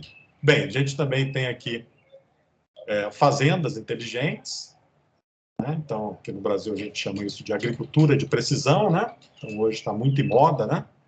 Agricultura 4.0, né? Então, você tem aí vários eventos aí que ocorrem no Brasil, né? Propondo e divulgando, vamos usar drone, vamos fazer rastreamento, né? Do gado com RFID, né? Então, teve aquela empresa que foi criada lá no Rio Grande do Sul, né? Para fabricante de RFID, né? Sensores de RFID, né? Já está sendo até fechada, né? Não deu certo, e era basicamente para rastrear o gado, né? Por quê? Porque o gado tem que ter o rastreamento dele, tem que saber a origem dele, tem que saber por onde ele circula.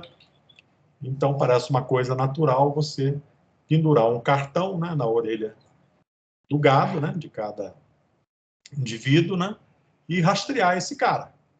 Né? Então, rastreia ele por RFID, você tem um gado rastreado, você tem doenças, né, que você também pode associar ao rastreamento do gado, então você fica com uma certificação e conquista mercados, né? Então, se aquele gado não circula numa zona de desmatamento ou de queimada, né, então a comunidade europeia vai comprar, né, a carne daquele produtor que não está lá desmatando e queimando a floresta amazônica. Então, você tem aí todo um desenvolvimento sustentável, né? Então, agricultura de precisão. Então, você tem aí uma série de implementos de veículos agrícolas, né, de tratores agrícolas, né, guiados automaticamente, com alto nível de automação, guiados, né, por GPS, onde ele segue uma determinada trajetória, né, que você define, e essa trajetória ele faz todo o plantio, né, perfeito, né, vai lançando uma sementezinha atrás da outra, de uma forma milimétrica, né? Então, você tem ali, né, sistemas de GPS de maior precisão que garante, né, um erro bastante pequeno, né, de poucos milímetros, né, 30, 40, 50 milímetros, né, no posicionamento do veículo, né, em relação a alguns protocolos aí de GPS, né, que garantem, né, uma correção do GPS que a gente recebe no nosso celular, né? Então, o GPS, o sinal de GPS que a gente recebe no nosso celular não tem correção, né? Ele vem cheio de erros, né? Então, é aquele valor, mais ou menos 20 metros. Então, você está naquela posição e pode estar mais ou menos fora daquela posição, né? Então, dependendo até mesmo do sistema de navegação que você está utilizando, né? Ele te coloca, ele força a sua colocação dentro da estrada, né? Só que aquela sua posição, né, não é exatamente a posição que você está. Ele é que forçou para você cair dentro da estrada. Por quê? Porque alguns sistemas de navegação mais antigos de GPS, as estradas não tinham um georreferenciamento muito forte, e aí você estava navegando numa autoestrada aqui no Brasil, principalmente, né, com GPS mais antigos aí, que eu usava, por exemplo, e você estava fora da estrada, né? Por quê? Porque o erro do GPS é tão grande e o georreferenciamento das estradas é tão ruim que ele te coloca fora da estrada na representação durante a apresentação do seu movimento dentro daquela tela gráfica, né, que vai fazendo a animação do seu deslocamento. Então, por uma questão de software, né, de limitação de software da época e de georreferenciamento das estradas, né, que não tinha um trabalho muito bom, né? Hoje não, né? Hoje você tem aí um georreferenciamento muito bom, né? Você sempre está dentro da estrada, né? Se for uma via, né? Uma rodovia, uma via bem mapeada, ele não vai te colocar no acostamento, não vai te colocar fora da estrada, né? Enfim. Bem, então aviação, né? Então aviação eu já falei bastante para vocês, né? Então, a gente tem várias turbinas aí, né, que são monitoradas, né? Tem um gênio digital dessa turbina, né? E tem uma gestão, enfim, saúde, né? Enfim. Então, tudo isso aí, né, pode ser um gênio digital, tá bom? Então, não é só o mundo da manufatura. Então, a gente pode pegar os conceitos que estão sendo apresentados aqui e ajustá-los ao nosso tipo de aplicação, ao nosso cenário.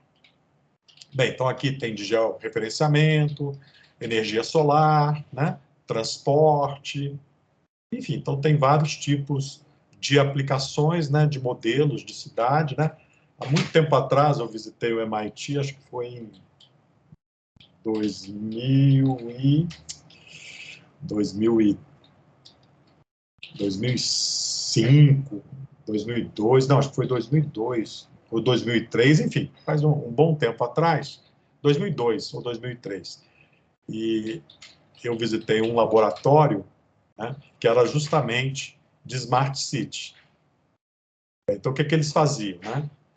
Basicamente, o que a gente faz hoje, né, de uma forma mais ampla. Então, esse laboratório era para análise de dados de GPS. Então, uma das aplicações que eles demonstraram para a gente, né, era justamente a gestão de pessoas, né? Então, todo mundo hoje tem um celular. Esse celular está transmitindo a sua posição, né, para as torres, né? Então, você, nos Estados Unidos, você tem condições, aqui no Brasil também, né? Tem algumas empresas que fazem isso. Você tem condições de obter esses dados, né? Quantidade de celulares que estão conectados nas torres e a localização ao redor dessa torre. Então, você tem essa informação. Então, eles faziam o que com esses dados, né? Gestão de multidões, né? Gestão de fluxo. Né? Então, eles faziam todo o gerenciamento da cidade. Ele está falando isso aí de 2001, por aí, 2000, 2001. Não me recordo exatamente a data. Mas isso já era feito, né? Então, você já tinha, né? Por exemplo, uma cidade como Singapura, né? É uma Smart City, né? Então, você tem um alto nível, né, de modelagem 3D da cidade e de gestão do fluxo e da movimentação das pessoas. Obviamente, não são os dados da pessoa, né? São os dados do celular não identificado, você não sabe quem é aquela pessoa, né? O dado tem uma política de proteção do dado, né? O dado não está aberto, então você não vai invadir a privacidade da pessoa, mas você tem condições de gerenciar o fluxo. Então, vamos dizer, um grande evento nos Estados Unidos, né? Um jogo final, né? Daqueles torneios de futebol americano, né? Ou então de Fórmula Indy, você tem 200, 300, 400 mil pessoas circulando. Então, você pode fazer todo o gerenciamento desse fluxo de pessoas, né? Você pode direcionar, dar maior fluidez para as vias em função desse fluxo, né? Enfim, então são coisas que hoje a gente tem no Waze, né? A gente tem em vários aplicativos que usam justamente esses dados, não os dados da telefonia celular, mas os dados do usuário final, que permite o seu uso. Como ele vê vantagem nessa permissão de uso, por quê? Porque o sistema vai fazer o planejamento do seu roteamento, vai fazer com que ele gaste menos tempo nos seus deslocamentos, né, no seu transporte. Então, todos esses aspectos, né, têm que ser levados dentro desse contexto, né, de cidades inteligentes, né? Então, para criar essa cidade inteligente, a gente tem um gênio digital da cidade, ok? Então, Singapura é justamente um exemplo, né, de cidade que tem esse escopo, né? Então, aqui tem os linkzinhos, né, para quem quiser visualizar a Singapura virtual, né? Então, hoje a gente tem aí o Google Maps, né? Então, por exemplo, o Google Maps tem empresas que utilizam o Google Maps, a interface de programação do Google Maps e os mapas do Google Maps, quando ela tem uma planta muito grande. Então, mostra o fluxo de materiais, né, usando as informações do mapa do Google, né, por exemplo. Então, tem uma aplicação da Siemens, né, eu acho que eu até disponibilizo aqui, né, um acesso a ela. Deixa eu ver onde é que está. Bem, está em algum local aqui, não vou lembrar onde é que eu disponibilizei. Deixa eu ver. Bem, eu não lembro onde é que eu coloquei, mas existem, né? Depois eu tento achar. Existem... esse aqui, ó. Então, esse software da Siemens, né? Que eu inclusive tenho uma versão dele, que é o Tecnomatics, é um software de criação de plantas virtuais. Então, você cria a sua planta industrial. Coloca suas máquinas, seu robô, as pessoas, né? Os tempos, né? Dos processos, né?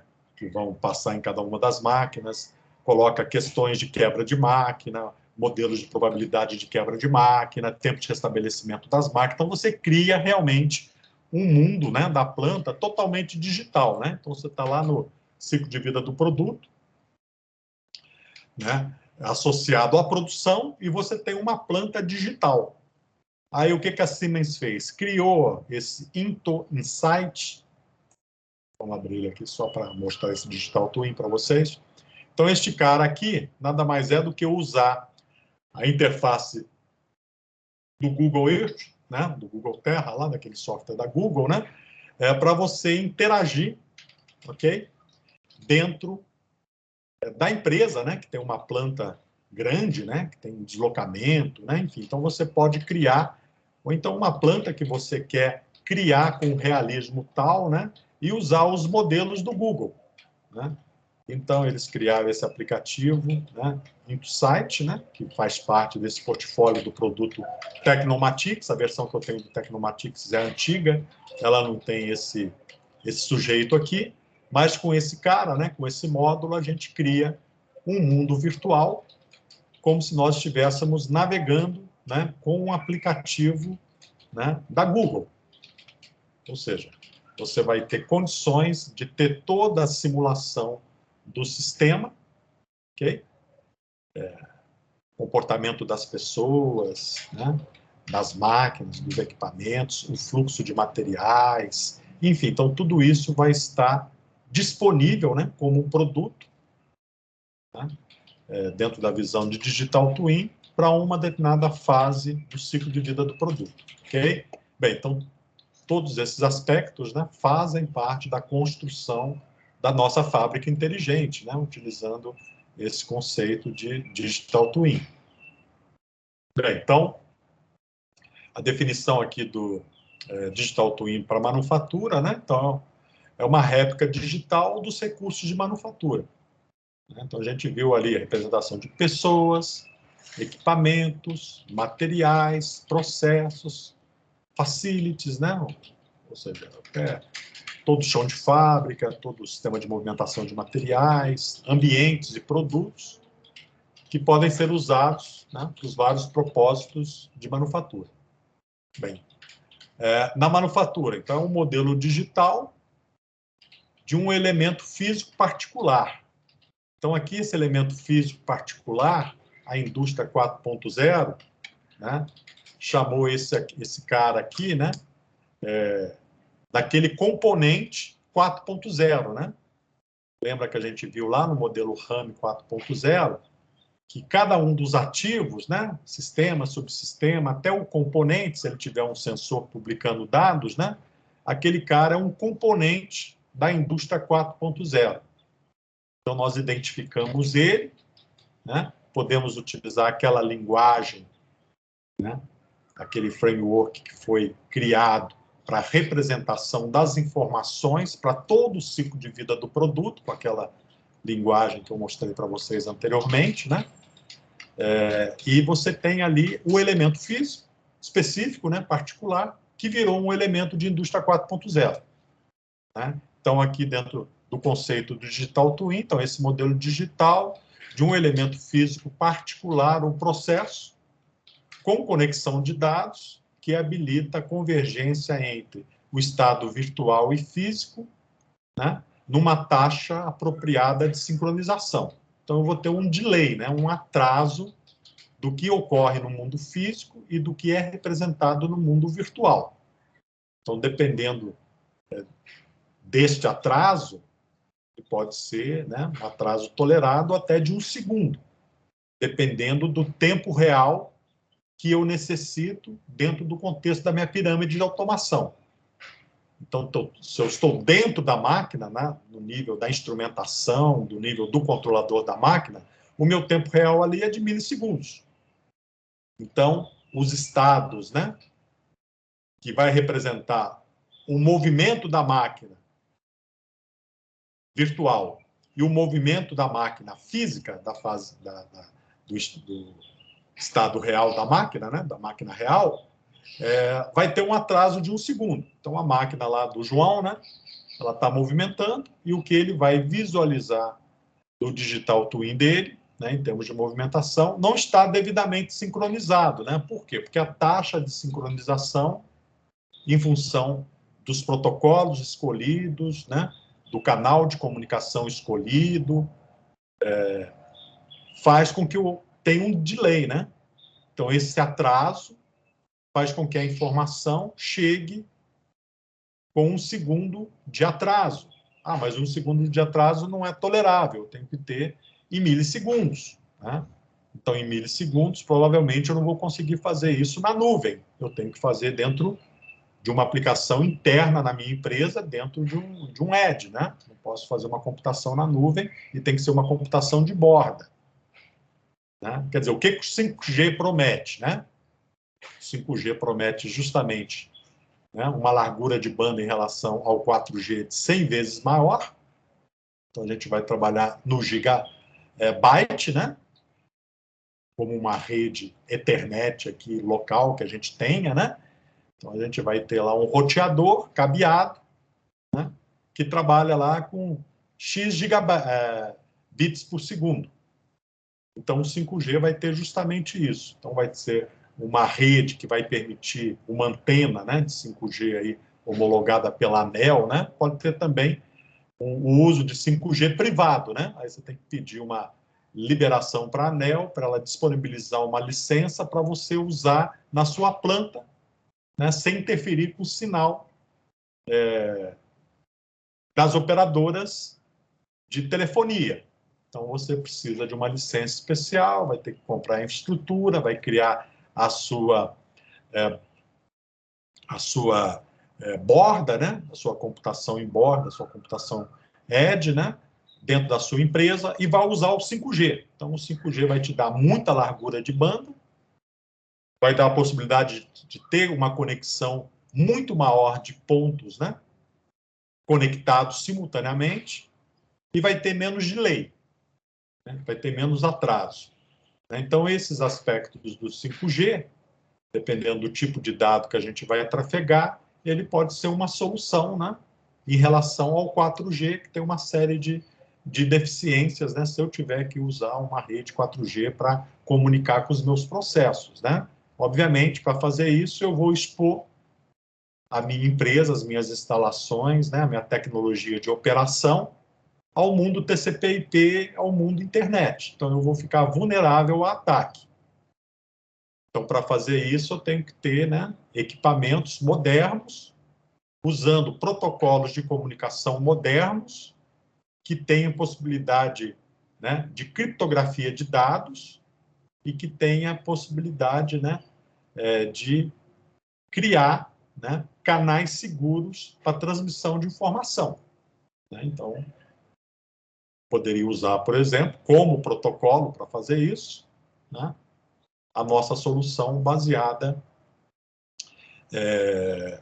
no OPC-UA. Ah, não, eu quero usar MQTT. Bem, se você usar MQTT, não vai ter nada disso. Por quê? Porque o protocolo é de telemetria. Então, essas camadas de criptografia, ele não vai disponibilizar. A não ser que tenha uma alteração, né, do protocolo e você incorpore ele e use ele dentro de uma VPN, de uma rede virtual privada.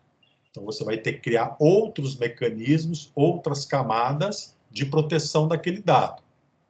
Bem, então, de todos esses protocolos, qual que seria o mais confiável para que a gente use dentro de uma aplicação, usando uma rede 5G, para ter uma boa taxa de sincronização, para ter um pequeno delay, para ter muita largura de banda, uma taxa 100 vezes superior às taxas de transmissão atuais, né, de conexões 4G, por exemplo, né? Então, para fazer isso, eu vou optar pelo OPC-UA, que é o que a indústria alemã recomenda.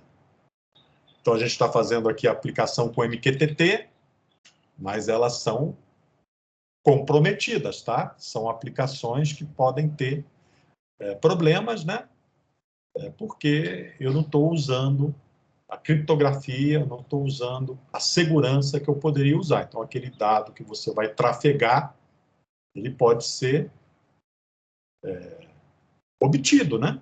Se quem está te espionando souber exatamente o gateway por onde esses dados vão passar, ele pode monitorar esse gateway, né, e pegar seus dados, e ler os seus dados.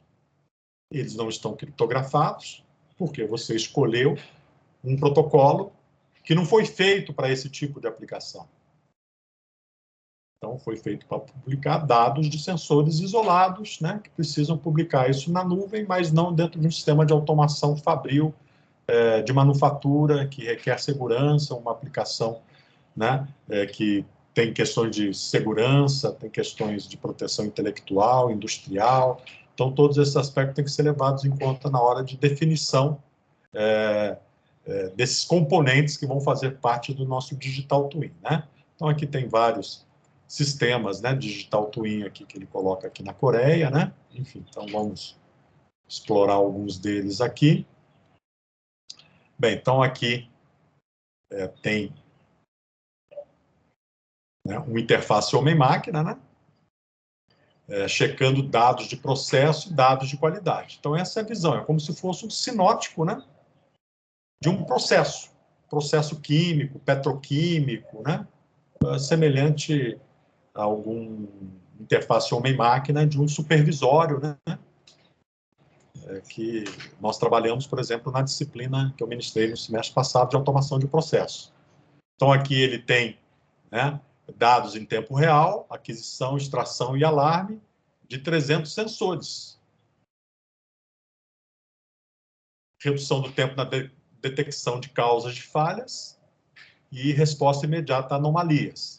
Então, é uma visão aqui, né, dentro do ciclo de vida, de produção, na visão de detecção de falhas. Então, o objetivo aqui desse Digital Twin é pegar esses dados desses 300 sensores, mais ou menos como eu demonstrei lá no SIMPO, né, o Sistema, né, Integrado de Manutenção e Operação da Eletronorte, onde eu vou pegar esses dados, vou processar esses dados e vou tentar detectar causas de falhas, fazer diagnóstico, ou fazer prognóstico, ou fazer estimativa de vida remanescente, coisas do gênero, né? Bem, aqui tem a construção de sistema cyberfísico para cooperação homem-máquina, ok? Então, você tem a fábrica real e uma fábrica digital, construída, por exemplo, com um software tipo o software que eu apresentei anteriormente, o Tecnomatics, né, da Siemens, ou um outro software qualquer, tem vários softwares aí. O Tecnomatics é um dos mais poderosos dele, porque ele é bem realista, tá? Então, você realmente consegue duplicar a máquina, né? Por quê? Porque você está usando, né, PLM, né, da Siemens, né? E o Tecnomatics faz parte desse PLM. Então, se você está projetando os seus equipamentos, está projetando, né, cada um dos equipamentos que fazem parte da sua fábrica, você depois tem condições de herdar todos esses equipamentos, né, que você projetou, ou que fazem parte da sua biblioteca, e construir, dentro desse ambiente, né, disponibilizado pelo Tecnomatics, um modelo virtual, né, que seria o meu Digital Twin, bem próximo da minha planta real. Ok? Bem, um outro aqui, né, gerenciamento de terminal de container inteligente, né, então esses grandes portos, né, vários deles são totalmente automatizados, então a movimentação dos containers, a alimentação, tudo isso é feito automaticamente, né? E você tem um gêmeo digital mostrando, né, a operação de todos esses caras interagindo com os navios, né, interagindo com as plataformas, enfim. Bem, aqui tem aqui um treinamento de manutenção, ok? Então, aqui você tem a interação com realidade aumentada, né, com inteligência artificial, utilizando soluções para solucionar problemas de montagem de componentes. Então, você tem todo um conjunto de hardware e software, né? Headset aqui de imersão digital, né? Você vai imergir na cena e trabalhar, interagir, né? Ao invés de você entrar dentro de uma caverna digital, você usa o óculos, né? O óculos tem um software que emula, né? Que apresenta um mundo digital, e esse mundo digital você visualiza, né? E interage com ele através de uma série de dispositivos que fica na sua mão aqui, que você vai indicando o que é que você quer fazer, e o software, obviamente, vai responder. Então, você aponta para um determinado componente, ele amplifica, ele dá informações, cria uma realidade aumentada, então você vai criando, né, um ambiente de treinamento, de manutenção, né? Então, isso é muito utilizado hoje, né, para a venda de apartamentos, né? Então, você vai comprar um apartamento aí num prédio que nem construído está, né? Então, você pode, né, contratar, né, empresa que está, incorporadora, né, que está construindo aquele apartamento, pode contratar uma empresa, né, que vai construir um modelo, né, de realidade, né, onde esse modelo que ele está criando, né, pode ter uma realidade aumentada, ou só uma realidade virtual, enfim, onde você vai interagir com o seu novo apartamento. Então, você vai navegar dentro da sala, vai navegar dentro da cozinha, vai interagir com os objetos. Então, ele cria toda uma experiência, né, de vendas. Né? Então, eu estou aqui dentro do meu ciclo de vida do produto, né? O produto é o apartamento, eu estou tentando vender o apartamento, só que eu não tenho um apartamento físico ainda, né? Não posso levar o meu cliente até uma caverna digital, então vamos usar aqui, né, uma solução de óculos, né, e criação do mundo digital, né, com realidade aumentada, onde aquele possível comprador vai ficar aqui uns 5 minutos, também não pode ficar muito tempo, senão você fica com dor de cabeça, fica tonto, né? Então a experiência tem que ser rápida, né? Você não pode ficar meia hora vestindo esse óculos, que você vai ficar, dependendo aí de como, né, você se comporta, né, nesses ambientes de imersão, você pode ficar tonto, né, pode ter uma experiência desagradável. Então, tem que ser uma experiência curta, né, para que você não sofra enjoo, não fique, né, com algum problema associado à perda de equilíbrio, coisas do gênero que esse tipo de trabalho faz. É igual a televisão, né? A televisão 3D não deu certo, né? Justamente, quer dizer, não deu certo não, ela existe, né? Você pode comprar a televisão com opção de 3D, só que a gente praticamente não assiste porque depois de algum tempo assistindo TV em 3D, você fica cansado, né?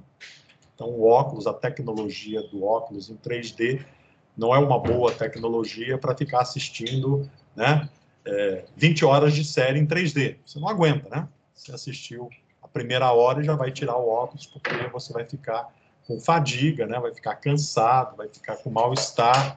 Então, a experiência do usuário não é boa. Por isso que as TVs 3D, né, acabaram sumindo aí do mercado, né? E hoje se busca muito mais resolução do que, né, imersão em 3D. Eu acho que a Copa, teve uma Copa que foi transmitida em 3D, eu estava nos Estados Unidos, né, e um dos jogos do Brasil lá eu assisti, né, no Best Buy daquele lá, né, estava transitando nos Estados Unidos, a gente parou para assistir o jogo, né, e era justamente no home theater em 3D, né, então tinham poucos óculos, né, e você não conseguia assistir lá 30 minutos contínuos, né, além de ter muita gente querendo assistir, que era uma novidade na época, né, foi a primeira transmitida em 3D, e te dá uma sensação desagradável depois de muito tempo de uso, em função da tecnologia do óculos, tem tecnologia ativa, passiva, né? Então tem uma série de dificuldades, né?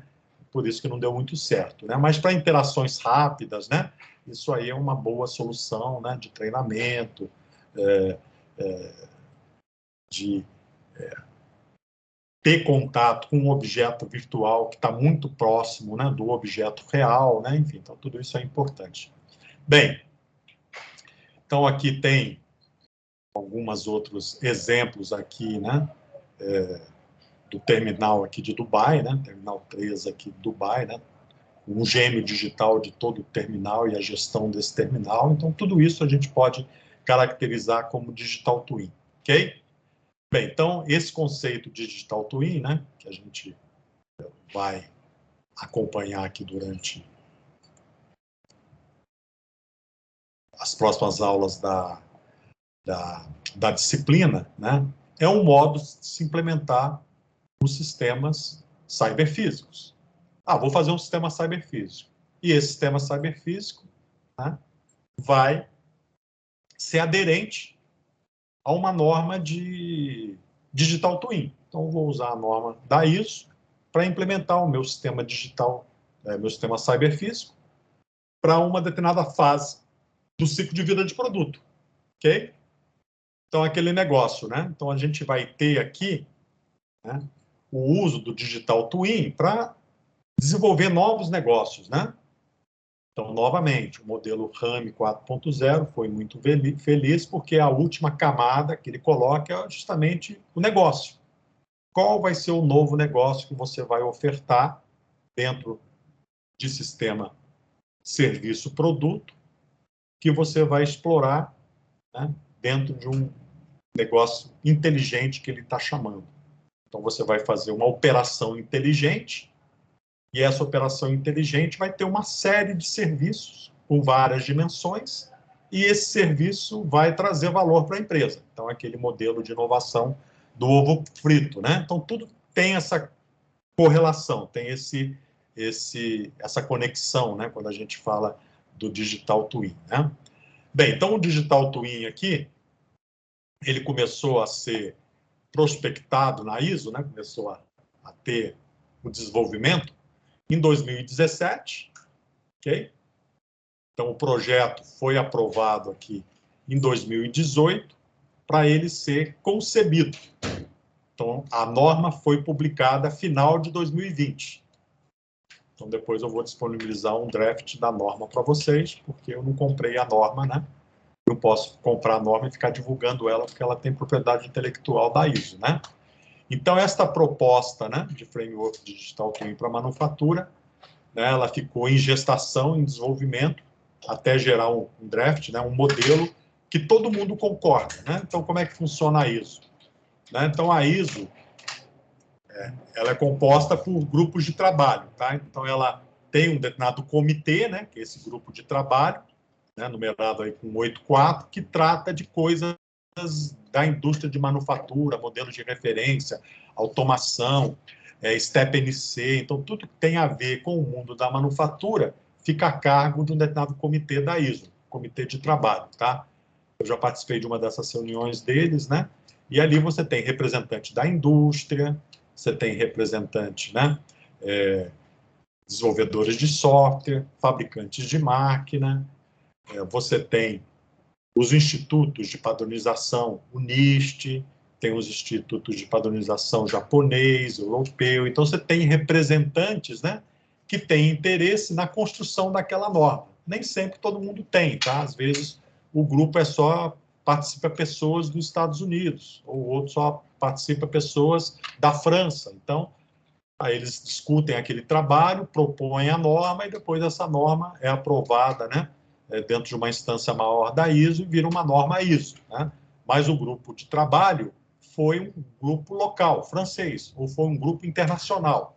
Então, esse grupo, esse TC, né, 184, ele é mais internacional, né? Ele tem representantes da Coreia, Reino Unido, França, Estados Unidos, né, permanentes, né? Tem alguns convidados, né? Então, eu fui lá, numa época, como convidado, né, para participar de uma reunião desse comitê para discutir alguns aspectos do STEP NC. Okay? Então, ele valida alguns trabalhos que o grupo propõe. Então, nesse caso que eu participei, estava validando um modelo de informação de manufatura em malha fechada. Então, esse modelo de informação foi discutido, foi implementado e foi validado. Depois ele é retornado, né, para essa plenária, né, nessa reunião do comitê, inclusive foi feita no NIST, né, então eu participei do evento, foi no NIST, lá perto de Washington, né, e foi feita a apresentação durante uma semana, foi discutido, foi apresentado a validação da proposta validada numa reunião anterior, e nessa reunião eles veem se está tudo redondinho, está tudo em conformidade, aí se estiver tudo em conformidade, eles validam aquele modelo de informação, aquela validação do caso de estudo que foi apresentado, né, e passam para uma outra atividade do comitê. Então, é basicamente assim que o comitê funciona. Então, aqui eles definiram, né, os comitês da ISO, normalmente você tem uma norma, e essa norma é dividida em várias partes, né? Parte 1, parte 2, parte 3, parte 4. Ela vai, né, sendo desdobrada, né? Então, normalmente, a parte 1 é uma visão geral e princípios gerais. Então, ele dá uma visão geral, ele fala sobre normas correlatas, sobre terminologia, então dá uma visão bem ampla do que se refere àquela norma, ok? E do que já existe ali em termos de ISO, colaborações e coisas do gênero. Depois, a parte 2, ele propõe uma arquitetura de referência, ok? Toda norma da ISO, para o mundo de automação da manufatura, normalmente vai propor uma arquitetura de referência. Aí ele pode propor isso usando algumas linguagens para comunicar graficamente. Então, tem vários modelos que ele pode apresentar essa arquitetura de referência. Depois, ele vai fazer uma representação digital para os elementos de manufatura. Então, esses elementos de manufatura é aquele cara que é a indústria, o RAM 4.0, chamou de componente de indústria 4.0. Aqui ele já está chamando de elemento de manufatura. Depois a gente vai ver isso lá no modelo. E a parte 4, ele fala sobre troca de informação. Então, aqui é um modelo de informação. Então, por exemplo, o RAM 4.0, ele fala que você pode criar esse modelo de informação usando o NL. Né? Alguns comitês da ISO trabalham com esse modelo de informação usando o Express. Então, tem várias linguagens que a gente pode documentar esta troca de informação que vai ser feita. Então, você tem que definir as entidades, definir exatamente qual o significado daquela entidade, criar um modelo entidade-relacionamento, colocar todos os relacionamentos daquela entidade com outras entidades. Então, você cria um modelo de informação que depois você pode implementar, como um banco de dados, por exemplo, na visão de um banco de dados SQL. Então, você vai lá e implementa um banco de dados físico, né, em SQL, né, usando o MySQL, né, o banco de dados físico MySQL, ou usando um outro banco de dados qualquer. Enfim, então, esse modelo de informação vai te dar essa possibilidade de ter uma visão do modelo da informação, utilizando, né, uma abordagem entidade-relacionamento, por exemplo, ok? Bem, então aqui as reuniões que eles fizeram, 2019, né?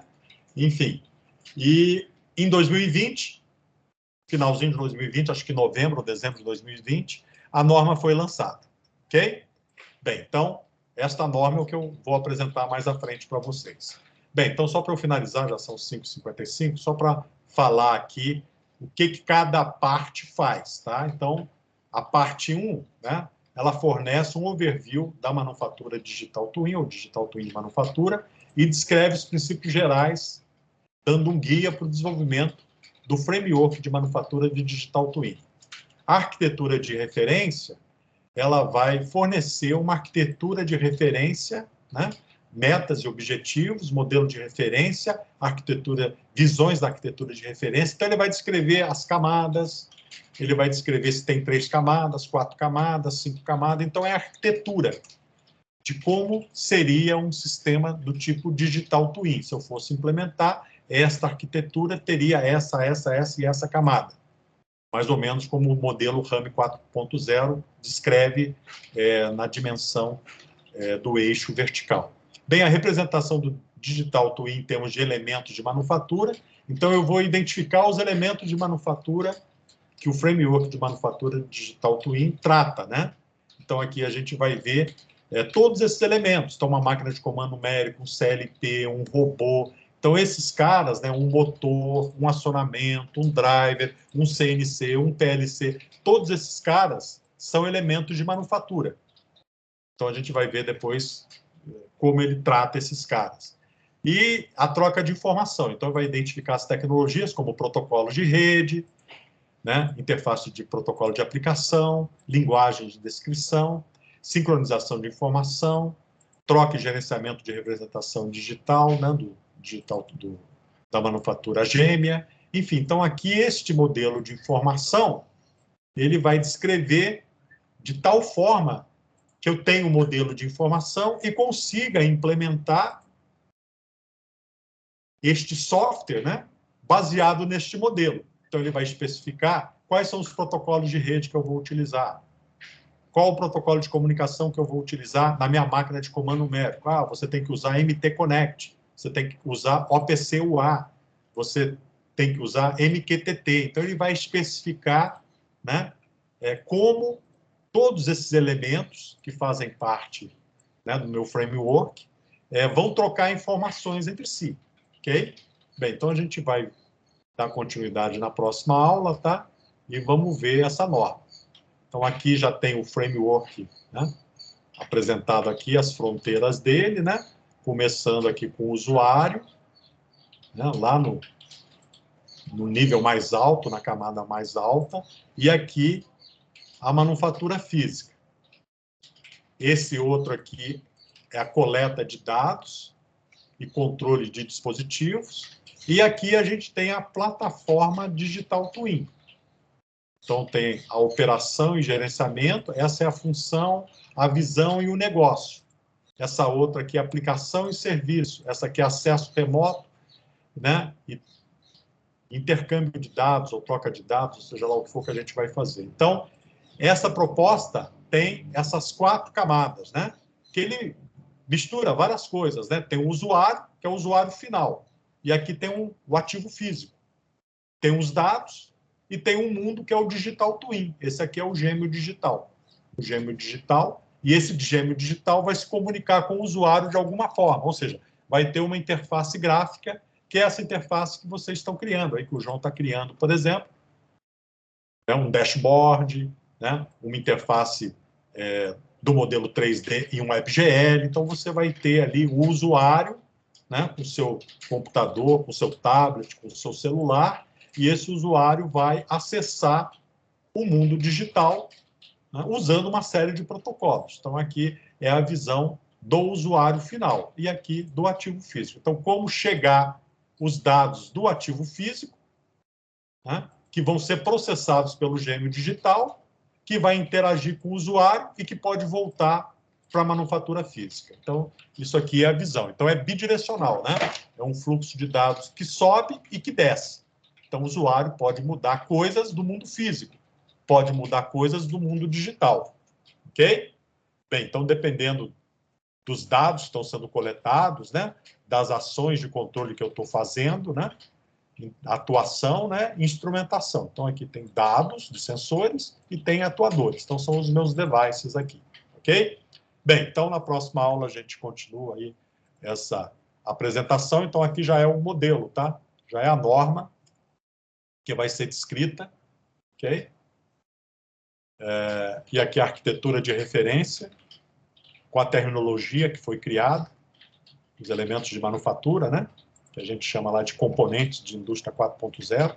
Enfim, aí na próxima aula a gente dá continuidade para entender essa arquitetura de referência, ok? Bem, então é basicamente isso aí. Então, eu vou encerrando por hoje, né? Já são 18 horas e até a próxima aula aí. Ok, pessoal? Então, próxima semana, se vocês puderem evoluir no trabalho de vocês, ótimo, né? Seria muito bom se a gente caminhasse nisso. Então, até a próxima semana, a próxima quarta. Até mais, professor. Tchau, tchau. Tchau.